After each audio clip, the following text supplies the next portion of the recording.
What do you need?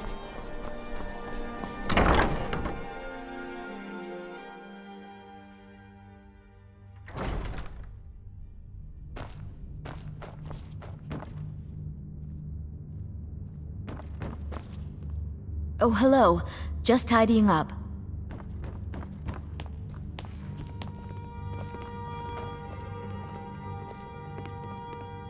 I swear to you, unnatural magics are coming from that cave. There are strange noises and lights. We need someone to investigate.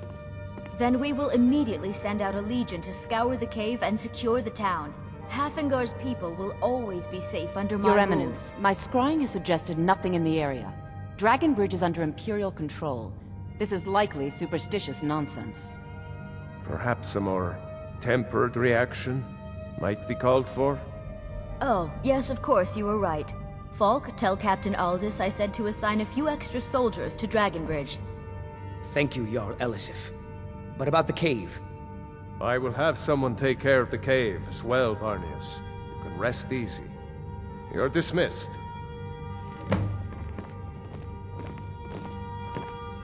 The Imperials are good for business, and business is good for Skyrim. If you have business, please see Falk Firebeard, my steward.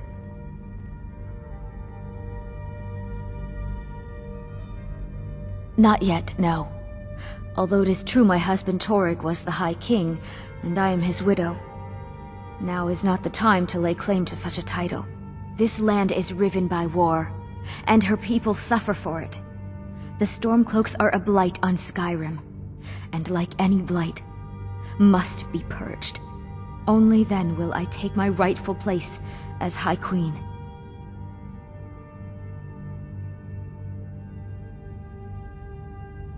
Because that's what traitorous cowards do when they desire power. Ulfric coveted the High King's throne. He thought he deserved it more than Torrig.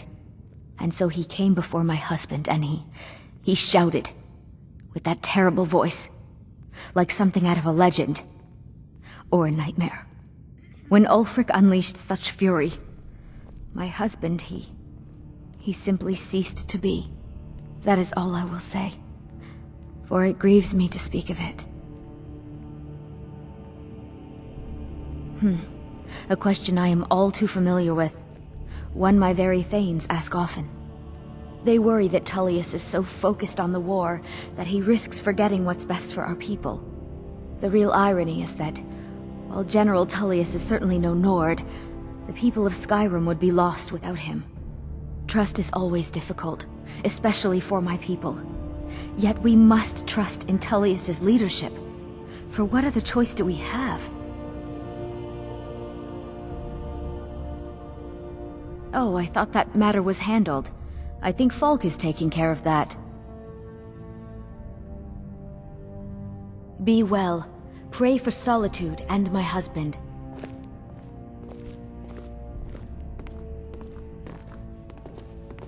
Do you have business with the court? I am the Jarl's steward. If you have court business to tend to, you talk to me.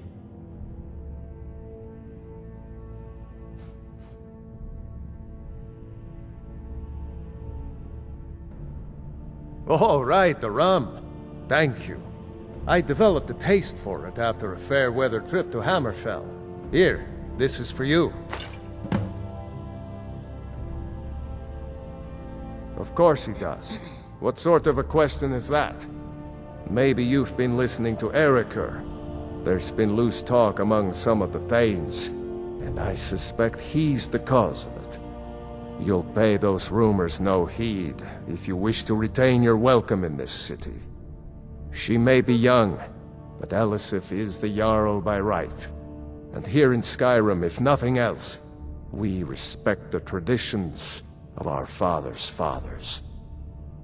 You do well to remember that. That remains to be seen. By rights, she has a legitimate claim as High Queen of Skyrim. But we must have the support of the other Jarls for that claim to have any meaning. Should they accept her rule, we will have peace. You mean the Dragon Bridge issue? I'll be honest with you. I was planning to let that go. Varnius is a bit jumpy at the best of times.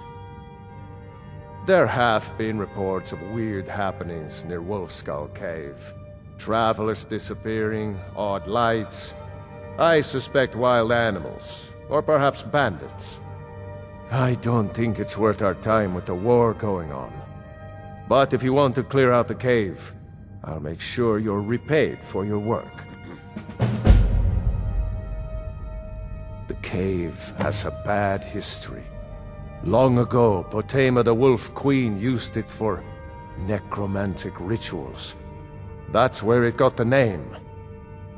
That was over 500 years ago. Nothing much down there now, but everyone's always convinced the cave is haunted. Feel free to return to me with questions. The Blue Palace is an open forum.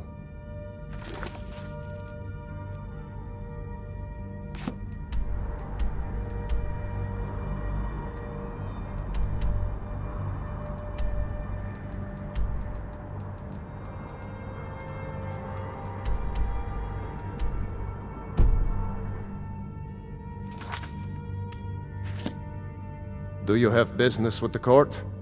Please, feel welcome in the Court of Solitude. Be quick. I have little patience for mundane concerns. If I needed something from you, you would know it.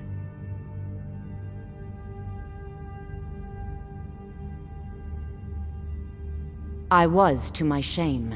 The whole court was in attendance. I've seen much in my time, but that was a gruesome day.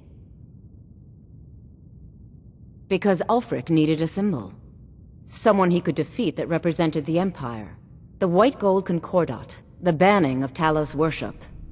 Toryg's father Islot had held Skyrim together for nearly 25 years. When he died, Toryg became that symbol. No, even after Islot died, the Moot voted to make Toryg High King of Skyrim. But Ulfric was at that Moot, continually talking about Skyrim's independence in terms just shy of treason. I don't think Ulfric knew how much Toryg respected him for that. If Ulfric had asked Toryg directly to stand up, to declare independence, Toryg might have done it. Because the Dominion is a sleeping beast that Skyrim cannot slay alone.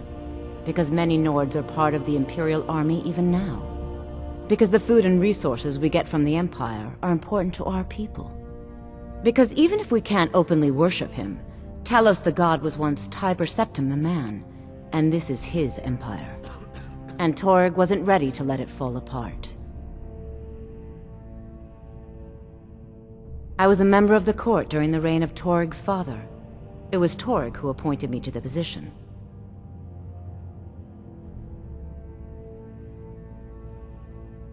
Very. I helped raise him.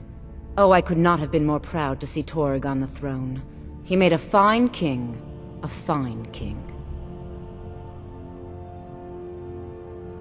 Nothing. I'm busy, and I don't like being bothered unless I'm expecting something from you. Oh, don't give me that look. Fine, I suppose I can find some menial task to set your mind on. We have something of a vampire problem. Bodies have been found with blood drained. I know of a den nearby you can wipe out as a precaution. I don't expect you to be capable of even that. Vampires are clever hunters. More clever than you, definitely. Do you have